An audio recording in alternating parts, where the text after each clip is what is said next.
మన తండ్రి అయిన దేవుని నుండి ప్రభుని యేసుక్రీస్తు నుండి కృపయు సమాధానము మీ అందరికీ కలుగునుగాక. మన ప్రభుని యేసుక్రీస్తు నామములో మిమ్మల్ని అందరినీ కూడా ఆదివారము దేవుని యొక్క వాక్య ధ్యానంలోనికి ఆహ్వానిస్తున్నాము.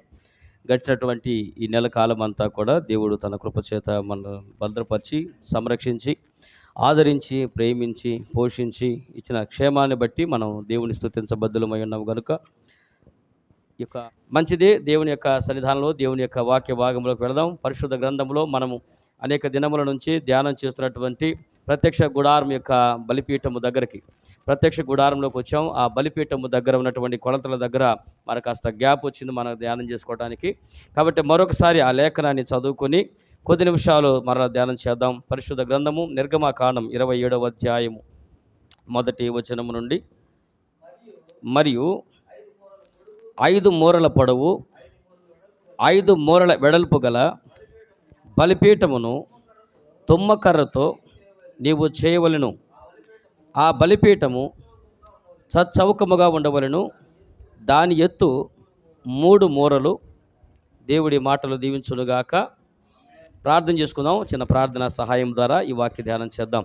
మహోన్నతుడైన మా గొప్ప తండ్రి, మీ ఘనమైన అతి పరిశుద్ధ నామానికి వందనాలు, స్తుతులు, స్తోత్రాలు మా ప్రభుని యేసుక్రీస్తు నామములో చెల్లిస్తున్నాము. నా ప్రభువా, గొప్ప దేవుడవు, ఘనమైనటువంటి దేవుడవు, మహోన్నతుడైనటువంటి తండ్రి, నిన్ను స్తుతిస్తున్నాము, ఘనపరుస్తున్నాము. మీరు చేసిన అపారమైనటువంటి ప్రతి కార్యమును బట్టి ఆయన పేరు పేరున నాయన మీరు చేస్తున్నటువంటి ప్రతి వ్యక్తులకి నేను చేసినటువంటి గొప్ప కార్యాలను బట్టి కూడా నేను స్తుతిస్తున్నాము. నా ప్రభువా, ఇదిగో నా తను ఇంతవరకు పాటల్లోనూ ప్రార్థనలోనూ తోడుగా ఉండి నాయన ఇదిగో ప్రభా ఆరాధనలో సహాయం చేశారు. ఇదిగో నీ దినము ప్రభా నీ వాక్య ధ్యానం మరొకసారి ధ్యానం చేయబోతుండగా తగిన ఆత్మ జ్ఞానము నాకు దయచేయమని ప్రార్థన చేస్తున్నాం. ప్రాణాత్మ శరీరములను ప్రభువా మీ స్వాధీనంలో ఉంచుకొని ప్రార్థన చేస్తున్నాం. పరిశుద్ధాత్మ అభిషేకం మరొకసారి అనుగ్రహించండి.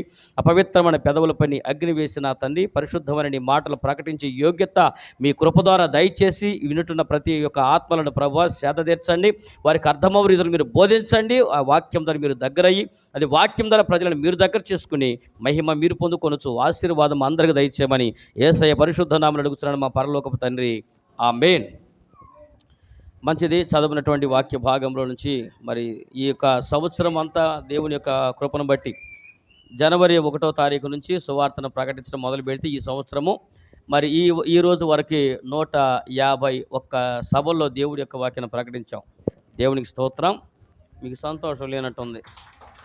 నువ్వు ప్రకటిస్తే మాకెందుకురా బాబు అన్నట్టుగా చూస్తున్నాను. కాబట్టి దేవుడు ఎంతోమంది, చాలామంది పెద్ద పెద్ద సేవకులు ఉన్నారు, ఎంతోమంది అభిషేక్తులు ఉన్నారు, ఎంతోమంది పేరుగాంచినటువంటి వాళ్ళు ఉన్నారు. కానీ ఎలాంటి పెద్ద పేరు లేకపోయినా, ఎలాంటి పెద్ద నా ఊరికి పెద్ద ఊరు పేరు కూడా పెద్దగా లేకపోయినా, అలాంటిది నా పేరుకి పెద్దగా గుర్తింపు లేదు, నా ఊరికి పెద్ద గుర్తింపు లేదు. అయినా దేవుడు ఇచ్చినటువంటి కృప, శ్రేష్టమైనటువంటి కృప ఏంటంటే ఈ 6 నెలల కాలంలోనే 151 సభల్లో సువార్తను ప్రకటించే భాగ్యం దేవుడు దయచేసినందుకు చాలా సంతోషంగా ఉంది. కాబట్టి ఆత్మీయులు కాబట్టి మీకు కూడా చెప్పుకోవాల్సిన బాధ్యత ఉంది. ఇందులో బడా ఏం లేదు. అయినా ఎవరు బడా ఏళ్ళదే ఏమండి. మరి వాళ్ళు ఏదో 200 బిర్యానీ తిన్నవాడే 33 సార్లు చెబుతూ ఉన్నప్పుడు కాబట్టి మనం చెప్పుకోవాలి. కాబట్టి మంచిది. కాబట్టి దేవుణ్ణి మనం మహిమపరచవలసిన బాధ్యత ఉంది. రాబోయే దినాల్లో అంతకంతో మరి ఎక్కువ మరి సువార్తను ప్రకటించాలని మీరందరూ ప్రార్థన చేయండి. ప్రార్థన జ్ఞాపకం చేసుకుంటూ ఉండండి. మంచి చదువునటువంటి దేవుని యొక్క వాక్య భాగంలో ప్రత్యక్ష గుడారములో బలిపీఠము నాకు దేవుడు కొలతనిచ్చాడు. మనం చెప్పుకుంటున్నాం. ఇప్పుడు మనం ఇంట్లో ఏదైనా ఒక వస్తువు కొనాలంటే ఎలా కొంటాము? ఏదైనా ఒక వస్తువు చేయించాలనుకున్నామండి, ఒక మంచం చేయించాలనుకున్నాం, లేదా ఒక డైనింగ్ టేబుల్ చేయించాలనుకుంటున్నాం అనుకోండి. ఒకవేళ ఊరుకోండి, ఇప్పుడు ఎందుకు చేయించుకుంటామని. కానీ ఒకవేళ చేయించుకోవాలనుకుంటే ఎలా కొలతలు తీసుకుంటారు? ఎలా మీ మైండ్లో ఎలా ఉంటుంది? ఇప్పుడు ఒక డైనింగ్ టేబుల్ చేయించాలనుకున్నారు, ఎలా 6 కుర్చీలదా, 8 కుర్చీలదా, 12 కుర్చీలదా, 4 కుర్చీలదా, ఎలా డిసైడ్ అవుతారు? ఇంట్లో రూమును బట్టి, ఇంట్లో సంతానాన్ని బట్టి, అంతే కదా. రూమ్ పెద్దగా ఉండగానే సంతానం 4గురే ఉండాలనుకోండి, 12 తీసుకోం కదా. ఒకవేళ వచ్చే చుట్టాలందరూ అయితే రోజు చుట్టాలు అవుతారా? రారు కదా. కాబట్టి మనం ఏదన్నా చేసామంటే ఇంట్లో ఉన్నటువంటి అక్కడ కొలతలు, మనకున్నటువంటి స్థలము, మనం కట్టించిన ఇంటిని బట్టి చెప్తాం. కానీ దేవుడికి కొలతలు ఇచ్చాడంటే దేవుడు ఇవన్నీ ఆలోచించాలి. చెప్పండి, దేవుడికి ఆ స్థలం తక్కువ ఉందా?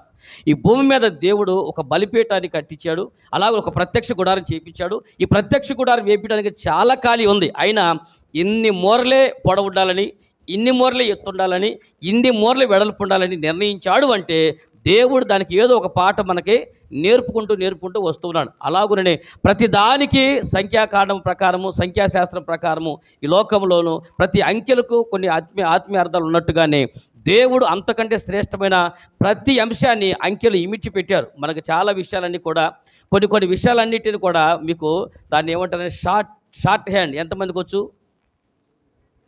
షార్ట్ హ్యాండ్ అంటే కొరస చేయి కాదు, మళ్ళీ షార్ట్ హ్యాండ్ అని ఒక లాంగ్వేజ్ ఉంటుంది. ఐడి విన్నారా? కనీసం దేవుడి దయ వల్ల తూచికొట్టారా? విలేకరులు రాస్తూ ఉంటారు కదా, షార్ట్ హ్యాండ్లో ఉంటుంది కదా. షార్ట్ హ్యాండ్ ఎందుకు వాడతారు? ఇప్పుడు ఏదైనా డిక్టేషన్ చెప్తున్నప్పుడు కానీ ఎవరు నౌకడలు ప్రసంగం చేస్తున్నారు. ఇప్పుడు మన ప్రసంగం మీకు కనుక షార్ట్ హ్యాండ్ కనుక వచ్చిందనుకోండి, నేను ప్రసంగం చేస్తానని చెప్పి మీరు వాక్యం మొత్తం రాయొచ్చు. అదే వాక్యాన్ని యాజిటీగా రాయాలనుకోండి, అప్పుడు దేవుడైనటువంటి యెహోవా అనుకుంటా నేను చెబుతా ఉంటే మీరు రాసేటప్పుడు నేను సగం దూరం వెళ్ళిపోతాను, రాయలేం.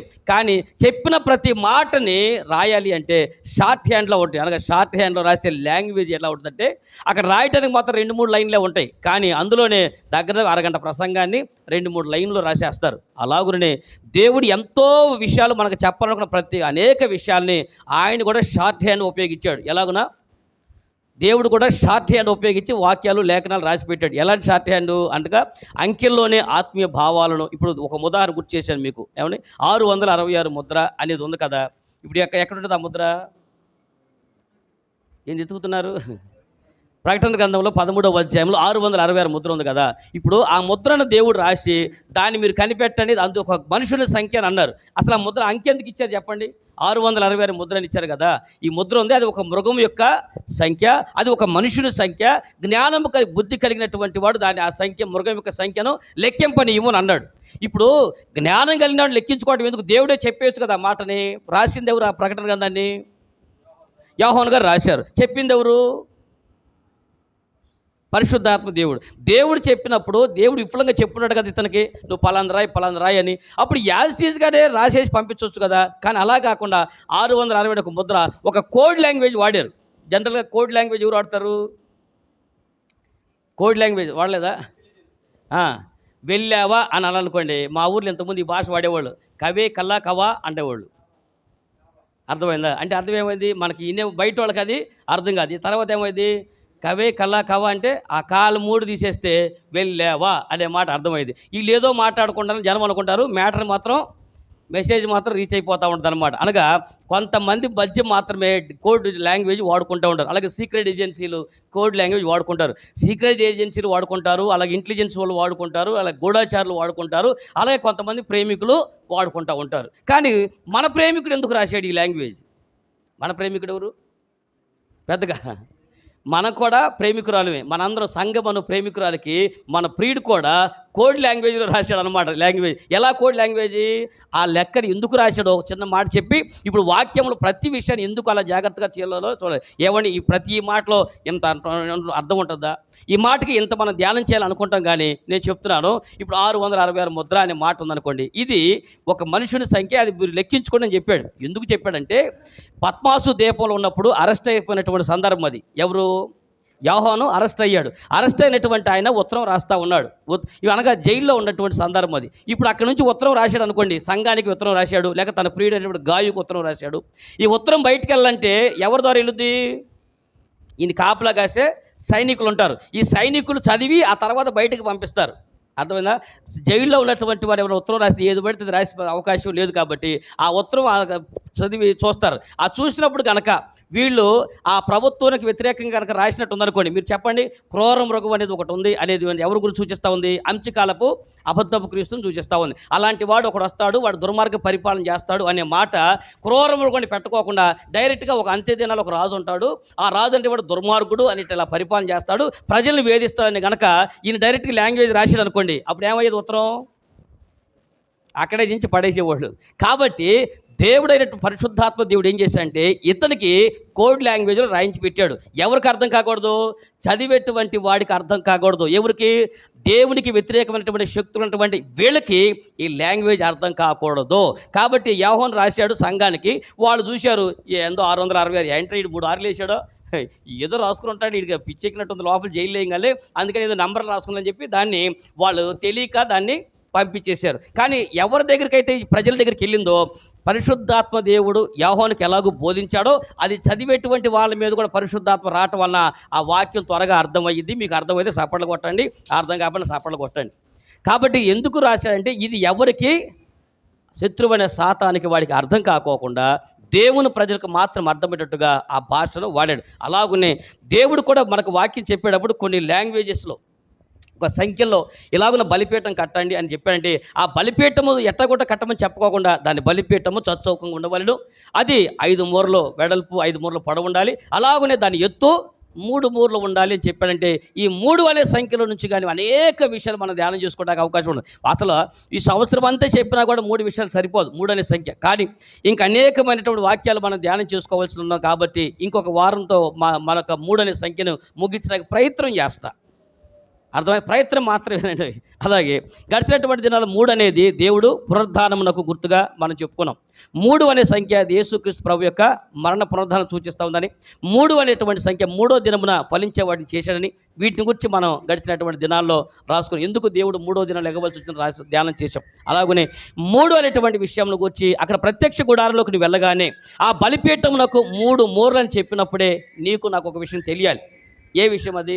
3 అనేటువంటి సంఖ్యలో మనం నేర్చుకోవచ్చినటువంటి ఆత్మీయ పాఠం ఏంటో మరొక కోణంలో మన పరిశుద్ధ గ్రంథం చూద్దాం. మీ అందరికీ బాగా గుర్తున్నటువంటిదే. ఇక్కడ అది తెలియనటువంటి వారు 3 తప్ప మిగిలిన అందరికీ ఈ విషయం తెలుసు. ఏ 3 తెలీదు? ఎక్కున్నటువంటి వారిలో 3 తప్ప మిగిలిన వారికి అందరికీ తెలిసిన విషయం చెప్తాను ఇప్పుడు అనమాట. ఒక విషయం చెప్తాను. పరిశుద్ధ గ్రంథములో చూడండి ఒకసారి. ప్రసంగి గ్రంథము 4వ అధ్యాయం 12వ వచనం. ప్రసంగి గ్రంథము 4వ అధ్యాయము 12వ వచనం చూస్తే, ఒంటరియగు ఒకని మీద మరి ఒకడు పడిన ఎడల ఇద్దరు కూడి వారిని ఎదిరింపగలరు. 3 పేటల తాడు త్వరగా తెగిపోదా? అది 3 పేటల తాడు త్వరగా తెగిపోదు కదా. ఇటు మీ తలలో పైకి ఎత్తుకోనండి. ఇప్పుడు చెప్పండి, నేను చెప్పిన మాట నిజమేనా? ఇక్కడ 3 తప్ప మిగిలిన అందరికీ మ్యాటర్ వాక్యం తెలుసానన్న. ఇప్పుడు చెప్పిన వాక్యం నిజమేనా కాదు చెప్పండి. ఏమన్నాడు? వినలేదు ఈ మాట. 3 పేటల తాడు, చెప్పండి ఏమని రాశారు? 3 పేటల తాడు త్వరగా తెగిపోదు కదా అన్నాడు. అంటే తెగిపోదా? మీరు సరిగ్గా చదవటంలా. తెగిద్ది కానీ త్వరగా తెగిపోదు, అది సంగతి. అంటే తెగే ఛాన్స్ కూడా ఉన్నది కానీ త్వరగా అయితే తెగిపోదు. ఎప్పుడు చెబుతారు ఈ మెసేజ్ని? ఈ మెసేజ్ ఎప్పుడు చెబుతారు? ఏంది అనుమానంగా చెబుతున్నారు? పెళ్లి చేసేటప్పుడు తాళిబొట్టు తాళి కట్టించేటప్పుడు ఆ తాళిని మెడలో కట్టేటప్పుడు ఎన్ని ముళ్ళు వేయాలా? 3 ముళ్ళు వేయాలా? 3 ముళ్ళు వేయాలని చెప్పారు. ఇక్కడ వాక్యం ఏమని రాసి ఉంది? ఇక్కడ వాక్యం ఏం చెప్పుంది అంటున్నా. 3 పేటల తాడు త్వరగా తెగిపోదు అని రాసి ఉంది. కానీ పెళ్ళిలో మన వాక్యం చెప్పేటప్పుడు ఏం చెప్పిస్తున్నారు? 3 తాళ్ళు వేయమన్నారా? 3 ముళ్ళు వేయమన్నారా? 3 తాళ్ళు. ఇక్కడేమని రాసి ఉంది? 3 పేటలు పేరినటువంటి తాడు. అంటే ఎన్ని తాళ్ళు? 3 తాళ్ళు ఉండాలి. 3 తాళ్ళు కలిపి ముడేయాలి. మనం ఏం చేసాం? ఒక తాడుని 3 ముళ్ళు వేయించి దాన్ని 3 అనేటువంటి సంఖ్య కనపడితే చాలేక దేనికో దానికి ముడేసేయటమే. 3 అనే సంఖ్య దేనికో దానికి ముడేసి చెప్పాలని కోరిక తప్ప అసలు దేవుడు 3 పేటల తాడు ఎలా ఉంటుందంట? త్వరగా తెగిపోదు అని చెప్తున్నాడు. అనగా ఇక్కడ బలిపీఠము దగ్గరకు వచ్చిన తర్వాత ఈ యొక్క పగటి కాలంలో ఆరాధనలో 2 విషయాలు చెప్తాను. మూడింటి గురించేటువంటి విషయాలు 2 విషయాలు ప్రస్తావన చేస్తా. ప్రసంగి ద్వారా ఈ మాట చెప్తున్నటువంటి ఈయన ఎందుకు చెప్తున్నాడు? ఇద్దరు వ్యక్తులు తనుకుంటున్నారంట. ఒక వ్యక్తి మరొక వ్యక్తి మీద తనుకుంటున్నప్పుడు ఇద్దరు బలాబలాలు తెలుసుకుంటూ ఉంటారు. కానీ అదే పోరాడేటువంటి ఒకడికి కనుక మరొక వ్యక్తి తోడయ్యాడు అనుకోండి, ఏమైంది? పోరాడేటువంటి వ్యక్తికి ఇద్దరు వ్యక్తులు తనుకుంటున్నారు. పైన అక్కడ రాసి ఉందిగా. 2 వ్యక్తులు తనుకుంటున్నప్పుడు వాళ్ళకి ఒక వ్యక్తి ఇంకొక వ్యక్తి తోడైతే ఎవరు ఓడిస్తారు? వీళ్ళిద్దరు కలిసి ఆ ఒంటరిని ఓడించగలుగుతారు అని చెప్పి ఏమన్నాడు? ఇద్దరు కలిసి ఒకరిని ఓడించడం తేలికని చెప్పి 3 పేటల తాడు. అప్పుడు ఏమనాలి? 3 కలిసి ఒకరిని ఓడించడం తేలికని చెప్పాలి, అవునా కాదా? కానీ అక్కడేం చెప్పాడు? 2 కలిసి ఇంకొకరిని ఓడించవచ్చు. 3 పేటల తాడు, 2 పేటల తాడు బలం ఎప్పుడు తెగిపోదు, తేలిగ్గా తెగిపోదు అని చెప్పాలి, అవునా కాదు? ఎందుకని ఇప్పుడు అక్కడ ఎన్ని పేటలు ఉన్నాయి? ఆ వాక్యాన్ని జాగ్రత్తగా చదివి చెప్పండి. ఒక వ్యక్తికి మరొక వ్యక్తి కలిస్తే అవకాడు ఒంటరిగా ఉండవాడిని ఈజీగా ఓడించవచ్చు అని చెప్పారు. చెప్పి కింద ఏం చెప్పారు? 3 పేటల తాడు అన్నాడు. ఇప్పుడు ఒక వ్యక్తి ఇంకో వ్యక్తితో కలిస్తే ఎన్ని పేటలు అవుతాయి? 2 పేటలు అవుతాయి. మరి 3వ పేట ఎక్కడి నుంచి వచ్చింది? ఎక్కడి నుంచి వచ్చిందో తెలియాలంటే ఇప్పుడు మీరు జడలేసుకున్నటువంటి వాళ్ళు చూసుకోండి. ఇప్పుడు జడేసేటువంటి ఎవరు జడ ఉంది? ఇప్పుడు ముసుగు తీరాలనుకుంటా కాసేపు జడ తీసి రైట్ వెనకాల జడ తీసి నువ్వు జడ తీసి వాళ్ళు పేసినటువంటి పేడ ఎన్ని పేటలు కనపడుతుంది చెప్పండి? 3 పేటలు కనపడుతుంది మీకు. మీరు సరిగ్గా చూసి లెక్క పెట్టండి. కనపడేది నేను అడిగింది ఏది? ఎన్ని కనపడుతున్నాయి? 2 కనపడుతుంది. మీరు ఎంత కష్టపడినా అక్కడి నుంచి లెక్క వేసుకుంటూ వస్తే 2 కనపడుతుంది. కానీ ఎన్ని వేశారు? 3వది ఏమైపోయింది? కానీ చూడటానికి కనపడటానికి మాత్రం 2 కనపడతాయి. కానీ అందులో ఇంకొకటి 3వది ఒకటి తెలియకుండానే ఉంది. కానీ ఉంది, కానీ అది బయటికి కనపడలేదు. బయటికి కనపడలేదు కాబట్టి 2 పేటలు అంటామా? అలాగునే ఇద్దరు వ్యక్తులు భార్య భర్తల మధ్యలో 3వ వ్యక్తి అనేటువంటి దేవుడు ఉంటే ఆ బంధము బలంగా ఉంటుంది అని చెప్పాడు. దేవుడికి మహిమ కలుగునుగాక. ఇద్దరు భార్య భర్తలైన ఇద్దరి మధ్య దేవుడు ఉండాలి. అలాగే స్నేహితులైనటువంటి ఇద్దరి మధ్య కూడా దేవుని యొక్క ఆత్మ కనుక ఉంటే వాళ్ళిద్దరి మధ్య ఆత్మ అనేది ఐక్యపరుస్తుందంట. ఏం చేస్తుంది? అందుకని దేవుడు ఎక్కడ 2-3 చేరి ఎక్కడ 2-3 చేరి నా నామం ఏకీభవిస్తారు వారి మధ్య అంటే దేవుడు గనక మనతో ఉండాలి అంటే ఎంతమందిలో ఏకతత్వం ఉండాలి?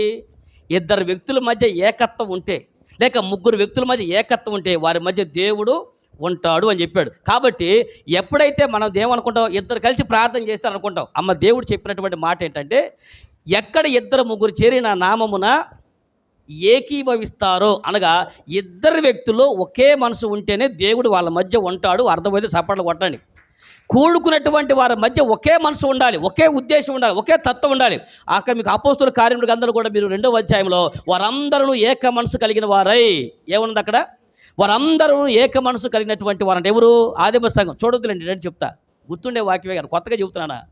ఆదిమ సంఘం ఏర్పడినప్పుడు, అపోస్తుల సంఘం ఏర్పడినప్పుడు వాళ్ళందరూ ఏక మనసు కలిగినటువంటి వారు అని అనగా వాళ్ళ మధ్య ఎప్పుడైతే ఏక మనసు ఉందో ఆ ఏకత్వాన్ని బట్టి ప్రార్థన చేస్తే పరిశుద్ధాత్మ వాళ్ళ మీద దిగి వచ్చాడు. అలాగున ఈ రోజున కుటుంబంలో ఏక మనసు అయితే ఎప్పుడైతే కలిసి ప్రార్థన చేస్తారనగా ఒకే ఉద్దేశంతో 2 కలిసి ప్రార్థన చేయాలి, ఒకే ఉద్దేశంతో 3 కలిసి ప్రార్థన చేయాలి. అప్పుడు దేవుని ఆత్మ ఏమన్నాడు?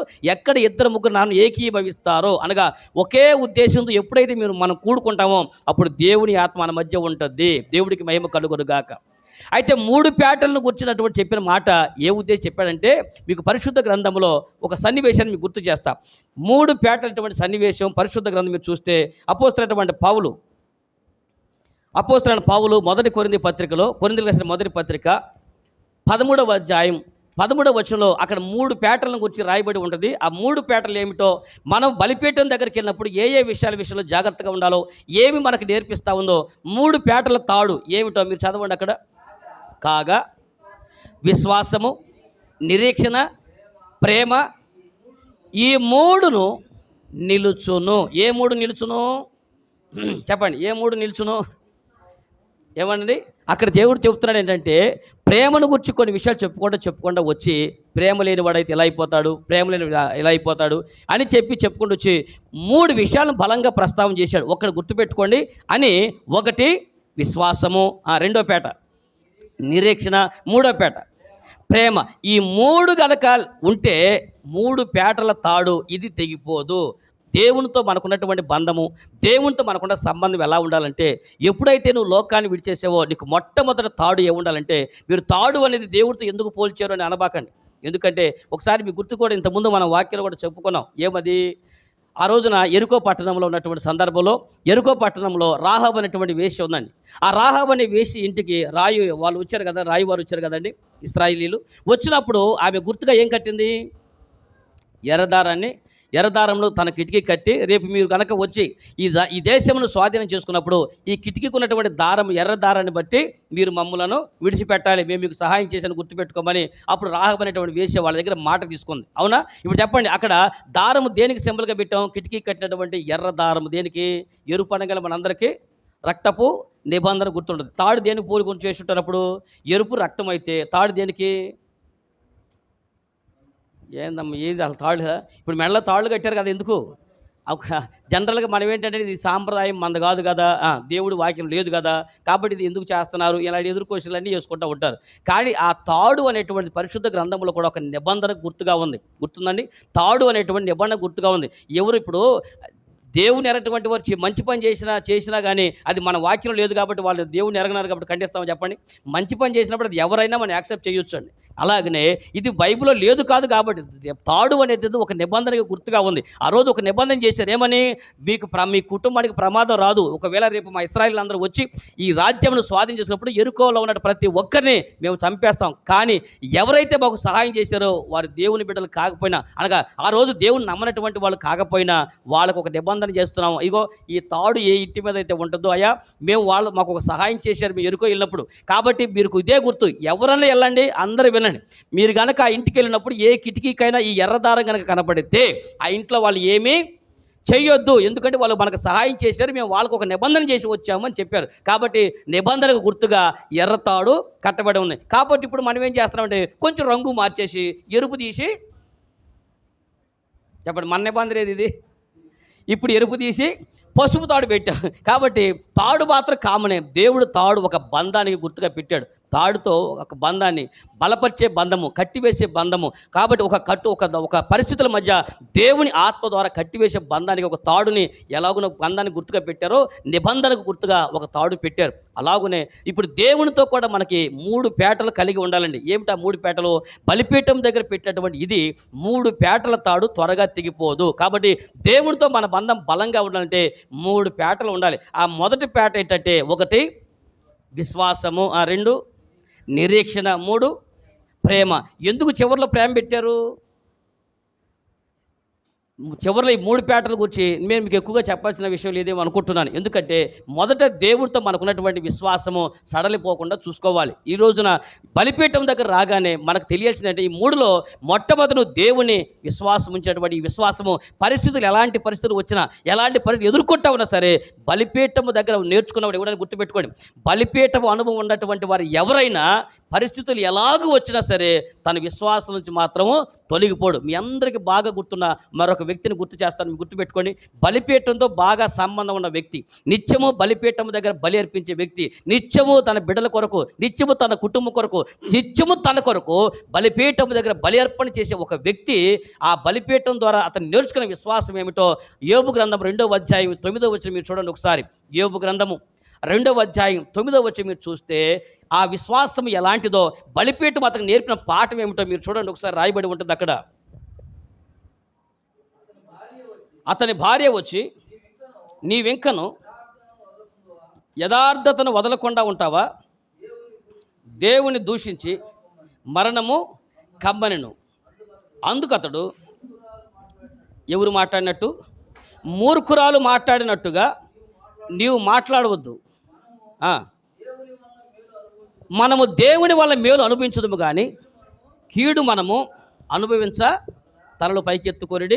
ఇప్పుడు చెప్పండి, యోబు గారిని గురించినటువంటి విషయం మనందరికీ బాగా తెలుసు. క్రైస్తవ లోకంలో యోబుని గురించిన విషయాలు అనేక విషయాలు మనకు తెలుసు అండి. అసలు యోబు జీవితంలో మొట్టమొదటి సంగతి మనం పక్కన పెడితే, ఇప్పుడు మనం ఈ వాక్యం చదివే సమయానికి ఆయన పరిస్థితి ఎలా ఉందండి? యోబు గారి పరిస్థితి ఎలా ఉంది?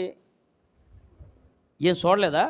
అని చూడలేదని చదవలేదని ఏమొచ్చింది? దేహం అంతా కళ్ళ ముందు కన్న బిడ్డలు కళ్ళ ముందే చనిపోయారండి.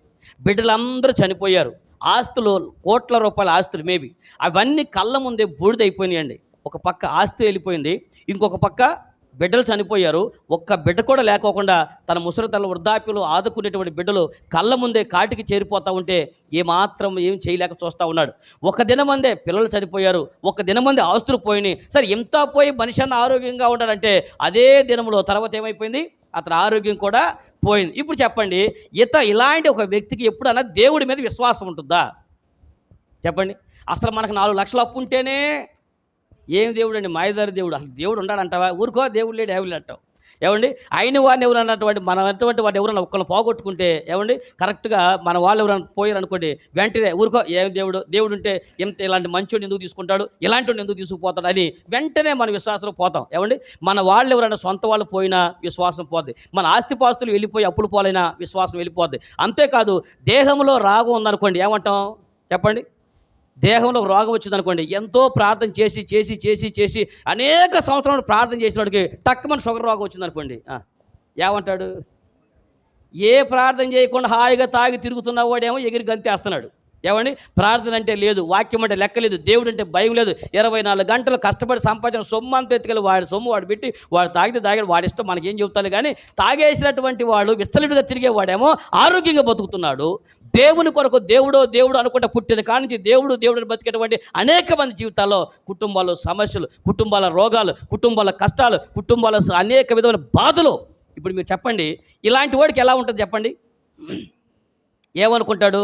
దేవుణ్ణి ఎరగని వాడేమో సుఖభోగాలు అనుభవిస్తున్నాడు, దేవుణ్ణి ఎరిగిన వాడేమో కష్టాలు అనుభవిస్తున్నాడు. ఇప్పుడు మీరు చెప్పండి, దేవుడు అనేటువంటి ఆయన ఉంటే ఎవరి పరిస్థితి ఎలా ఉంటుంది?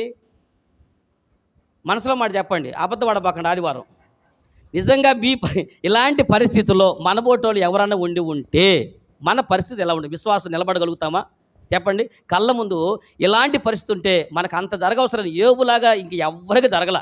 పరిశుద్ధ బైబిల్ గ్రంథంలో యోబు లాంటి ఒక వ్యక్తి జీవితంలో జరిగినట్టుగా ఎవ్వరికి జరగలేదండి. అర్థం కాలా?